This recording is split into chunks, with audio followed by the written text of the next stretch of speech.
ഇന്നത്തെ സാരി കിസയിലെ ആദ്യത്തെ സോഫ്റ്റ് കോട്ട സാരിയാണിത്. ഇതിനൊരു മൗവ് കളറാണ് ഈ സാരിക്ക്.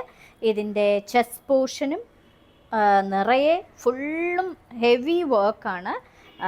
ഒരു ഷെൽ വൈറ്റ് കളറിലെ പൂക്കളും ഈ മൗവ് കളറിലെ തന്നെ ഇലകളുമൊക്കെയാണ് കൊടുത്തിരിക്കുന്നത്. ഇതിൻ്റെ ഇരുവശങ്ങളിലും ഇങ്ങനെയുള്ള ഒരു ചെറിയ ലേസ് പ്രൊവൈഡ് ചെയ്തിട്ടുണ്ട്.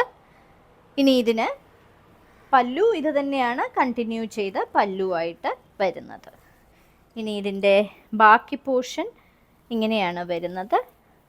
ബോർഡറിൽ നല്ല വീതിക്ക് ഇങ്ങനെയുള്ള പ്ലീറ്റ്സ് എടുക്കുന്ന ഭാഗത്ത് ഇങ്ങനെയാണ് വരുന്നത്. ഇത് വളരെ സോഫ്റ്റും ഒതുങ്ങിക്കിടക്കുന്നതുമായ ഒരു മെറ്റീരിയലാണ്. ഇനി ഇതിൻ്റെ ബ്ലൗസ് പീസ് ഇങ്ങനെയാണ് വന്നിരിക്കുന്നത്. ബോർഡറിൽ ഈ ലേസ് പ്രൊവൈഡ് ചെയ്തിരിക്കുന്ന ഇതേ കളറിലെ തന്നെ ബ്ലൗസ്.